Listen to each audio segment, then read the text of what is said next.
मेरे भाई आज की वीडियो में आपके साथ कुछ मोस्ट इम्पोर्टेंट इंग्लिश के सवाल और कॉन्सेप्ट्स को मैं डिस्कस करने जा रहा हूं मेरे भाई, जो मुझसे फेज़ 13 की एग्ज़ामिनेशन में पूछे गए। और उन इंग्लिश के सवालों को देखकर मेरे भाई मैं सच बताऊं तो मेरा पसीना छूट गया। आज वही सारे सवाल और कॉन्सेप्ट्स आपको मैं डिलीवर करने जा रहा हूं मेरे भाई। जैसा कि आप जानते हैं, नया वेंडर एडिक्विटी इन्होंने अब तक फेज़ 13 एग्ज़ामिनेशन मेरे भाई कंडक्ट कराई है। स्टेनो की परीक्षा इन्होंने कंडक्ट कराई है। अब नंबर है CGL का, उसके बाद CHSL, उसके बाद MTS। तो मेरे भाई ये सारे सवाल जो मैं आज आपको बताने जा रहा हूँ वो कहीं ना कहीं मेरे भाई MTS की परीक्षा में आपको ज़रूर देखने को मिलेंगे।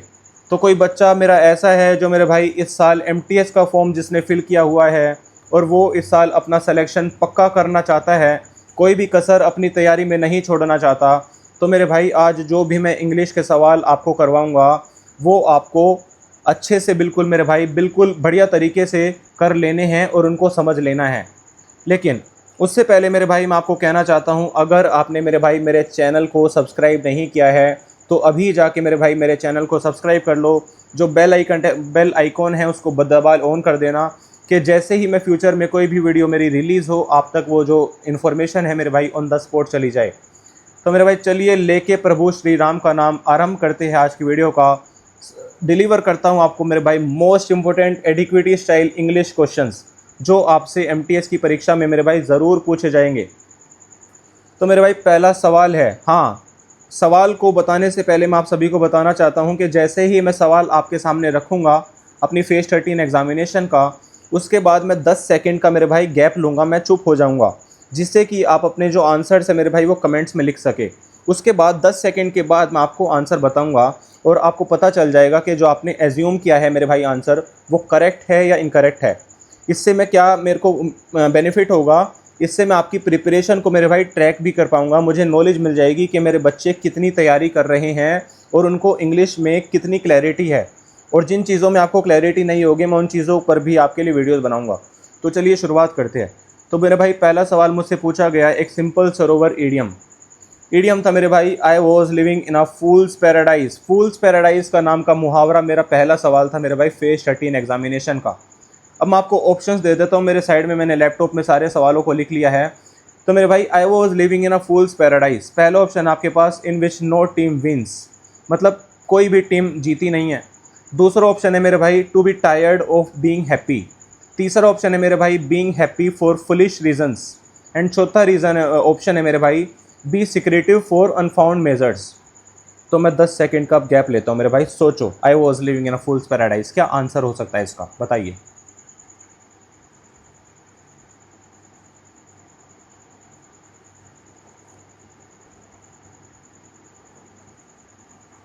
तो चलिए मेरे भाई, सोच लिया होगा आपने, मेरे को ऐसा लगता है कि आप सभी ने मेरे भाई सही आंसर को ही सोचा होगा। इतनी तो मैं अपने बच्चों पर भरोसा करता हूँ। तो मेरे भाई I was living in a fools paradise का मतलब है थर्ड ऑप्शन आपका करेक्ट है, जो कि है being happy for foolish reasons.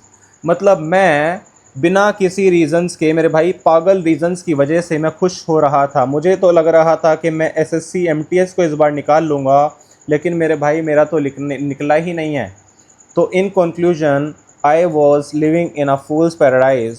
I thought this year I will clear MTS exam, but I could not. So I was living in a fool's paradise मेरे भाई। सेकंड सवाल जो मुझे देखने को मिला मेरे भाई, आपको 4 स्पेलिंग दी गई है व्हीकल की। व्हीकल होता है ना जैसे गाड़ी, बाइक, तो आपको 4 स्पेलिंग दी गई है मेरे भाई। पहली स्पेलिंग है VIHECLE, दूसरी स्पेलिंग है मेरे भाई VEHICLE, तीसरी स्पेलिंग है मेरे भाई VEHICAL, एंड चौथी और आखिरी स्पेलिंग है मेरे भाई VECILE। तो आपके हिसाब से मेरे भाई व्हीकल की करेक्ट स्पेलिंग क्या है, कमेंट सेक्शन में ज़रूर लिख देना मेरे भाई। काफ़ी आसान सवाल है। मैं उम्मीद करता हूँ मेरे भाई कि हर कोई बच्चा इस सवाल को सही टिक करके आएगा और एक नंबर लेके ज़रूर आ जाएगा। इसमें नेगेटिव मार्किंग उस पर अप्लाई नहीं होगी। तो चलिए मैं कुछ सेकंड्स रुक जाता हूँ, आप सोच लीजिए कि व्हीकल की स्पेलिंग क्या होती है।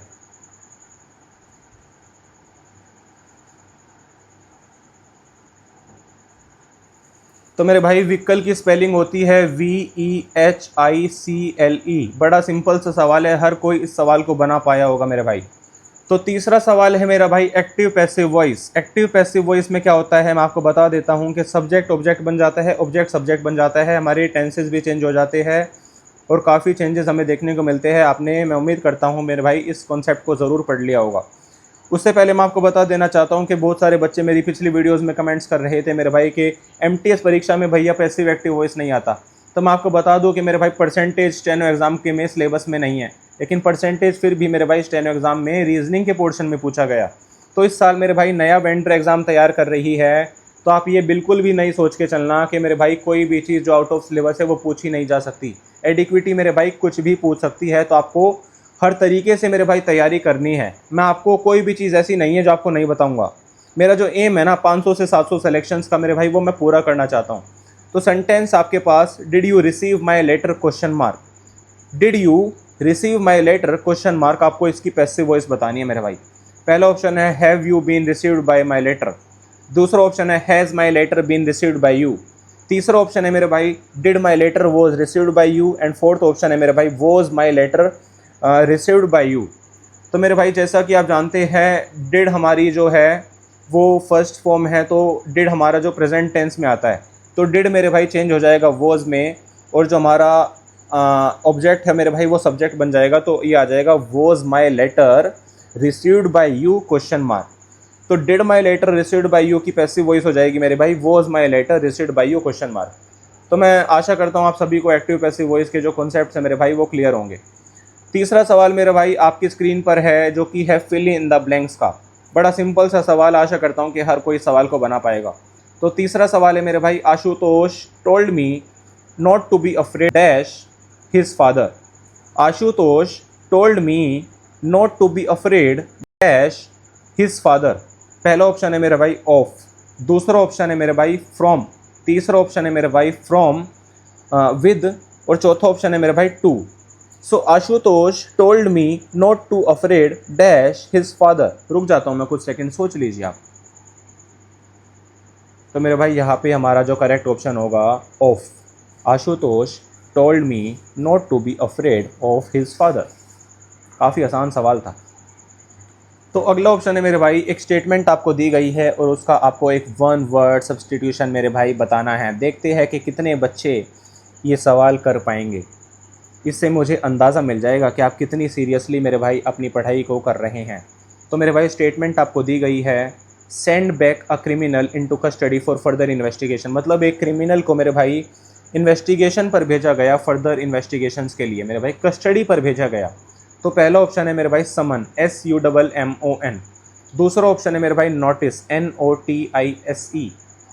तीसरा ऑप्शन है मेरे भाई remand, REMAND, and fourth option is मेरे भाई ऑफेंस, OFFENCE। तो क्या लगता है आपको कि कैदी को मेरे भाई कस्टडी पर भेजा जाता है फर्दर इन्वेस्टिगेशन के लिए? रुक जाता हूँ मैं कुछ सेकंड्स, आप सोच लीजिए, कमेंट्स में भी लिख देना अपने आंसर को।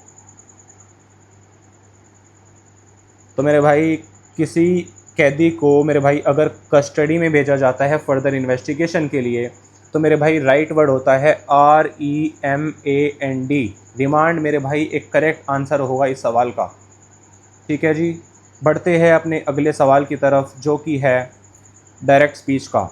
आपको क्या करना है, जो मैं आपको सवाल बताऊंगा उसको इनडायरेक्ट स्पीच में कन्वर्ट करना है।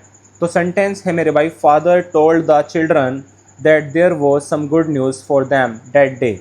तो सबसे पहले तो आपको बता देता हूँ कि डेट डे का मेरे भाई हो जाएगा टुडे इनडायरेक्ट वॉइस में। अब सेड टू आ जाएगा, टोल्ड लिखा है तो मेरे भाई father said to the children आ जाएगा, सेड टू आ जाएगा। अब बात करते हैं वोज लिखा हुआ है सेंटेंस में, तो वोज का अपोजिट क्या हो जाएगा मेरे भाई, इज़। तो सेंटेंस बन जाएगा father said to the children there is some good news for you.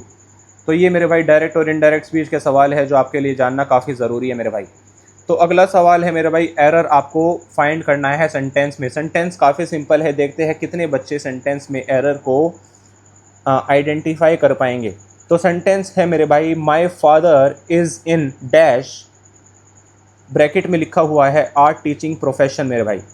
तो my father is in dash, सबसे पहला है मेरे भाई टीचिंग, क्या my father is in teaching आएगा।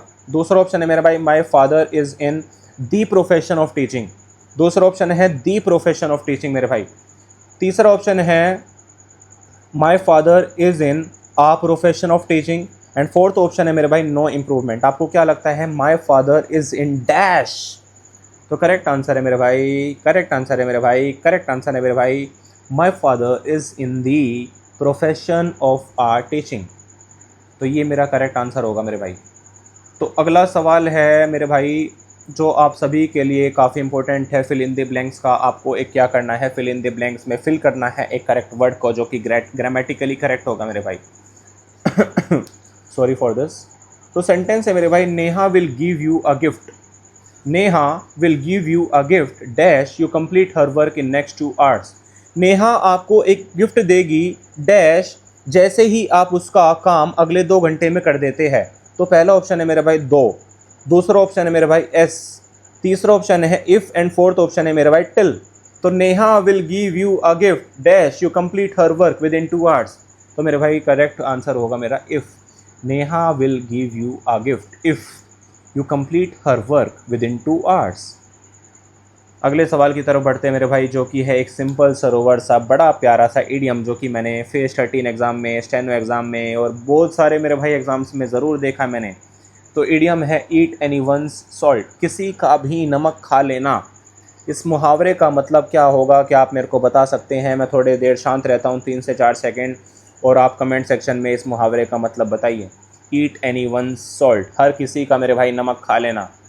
तो ऑप्शंस आपको मैं दे देता हूँ आपकी ताकि आपके लिए सवाल का जवाब बताना मेरे भाई आसान हो जाए। तो पहला ऑप्शन है to be unfair to all, हर किसी से अनफेयर होना। दूसरा ऑप्शन है मेरे भाई टू बी एनीवन्स गेस्ट। तीसरा ऑप्शन है मेरे भाई to be flexible. And the fourth option is eating lot of junk food. Eat anyone's salt, हर किसी का नमक खा लेने का मतलब क्या होता है मेरे भाई? तो मैं आपको बताने जा रहा हूँ इसका आंसर, ध्यान से सुनिएगा। तो मेरे भाई ईट एनीवन्स सॉल्ट का मतलब होता है मेरे भाई हर किसी का मेहमान होना, टू बी एनीवन्स गेस्ट। तो मेरे भाई ख़त्म आज की वीडियो, यही तक मैं थक चुका हूँ आपको सवाल करवा के। आज मैंने मेरे भाई 10 से 12 सवाल आपको ऐसे करवाए जो MTS एग्ज़ाम में मेरे भाई ज़रूर खटखटाएंगे आपकी आंखों के सामने। अगर आप इन सवालों को कर लेते हैं तो मेरे भाई सिलेक्शन आपका काफ़ी पॉसिबल हो जाएगा, क्योंकि ये मोस्ट इम्पोर्टेंट एडिक्विटी के सवाल है मेरे भाई, जो हर परीक्षा में एडिक्विटी आपसे इंग्लिश के पोर्शन में मेरे भाई लगातार रिपीटेडली पूछ रही हैं। तो अभी तो मैंने आपको 10 से 12 सवाल मेरे भाई बताए हैं। अगर आपको ऐसी और वीडियोस चाहिए, क्योंकि मैंने 25 से 30 सवाल जो कि है हमारे स्टेनो एग्ज़ाम में, फेज 13 एग्ज़ाम में मेरे भाई इंग्लिश में, तो मैंने स्टेनो एग्ज़ाम में 100 सवाल दिए हैं, 100 सवालों के जवाब दिए मेरे भाई। मैंने एडिक्विटी की नस को पकड़ लिया है और मैं पूरा अंदाज़ा लगा पा रहा हूँ कि किस तरीके के सवाल एडिक्विटी आपकी MTS परीक्षा में डालेगी। तो उसी हिसाब से मेरे भाई मैं आप सभी की तैयारी को करा रहा हूँ। तो अगर आपको सिमिलर वीडियोज़ इन फ्यूचर चाहिए अपनी प्रिपरेशन को बचे कुछ दिनों में बढ़िया मजबूत बनाने के लिए, तो मेरे भाई आपको क्या करना है, आप जैसा कि जानते हैं मेरे चैनल को मेरे भाई आप सभी को सब्सक्राइब कर लेना है, भरपूर कमेंट्स करने हैं। सारे सवाल जो मैंने बताए हैं हर एक बच्चा इनके आंसर्स को कमेंट्स में लिखे, जब भी मैं अगली वीडियोज़ को लाऊंगा। और आपको क्या करना है मेरे भाई, अगर आपके किसी भी तरह के डाउट्स है, मेरे चैनल पर कोई पर्टिकुलर वीडियोज़ नहीं डालता मैं देखता हूँ कमेंट्स कि जिन जिन बच्चों को जिन जिन चीज़ों में डाउट्स आ रहे हैं उन चीज़ों को मेरे भाई पहले सॉल्व किया जाए। अगर आपको किसी भी तरह के कॉन्सेप्ट में मेरे भाई, चाहे वो मैथ्स, चाहे वो रीजनिंग, चाहे वो इंग्लिश, चाहे वो GK, from A to Z पूरी दुनिया में कोई से भी कॉन्सेप्ट में मेरे भाई आपको प्रॉब्लम है, चाहे वो मेंसुरेशन हो मेरे भाई, चाहे वो GK हो, चाहे वो एक्टिव पैसिव वॉइस हो, चाहे वो डायरेक्ट इनडायरेक्ट स्पीच हो, किसी भी तरह के कॉन्सेप्ट को अगर आपको नहीं आता और आपको डिलेमा है, आपको कन्फ्यूजन है मेरे भाई उस चीज़ में, मैं आपके लिए वीडियो बनाऊँगा। बस कमेंट्स करिए अपने डाउट्स को। ठीक है जी, यही थी आज की वीडियो। सारे सवाल 10 से 12 सवाल बढ़िया तरीके से आपको मैंने एक्सप्लेन कर दिए। ठीक है जी, मिलते हैं नेक्स्ट वीडियो में एक नई इन्फॉर्मेशन के साथ, एक नई चीज़ के साथ, एक नए अपडेट के साथ। नमस्ते, बाय बाय।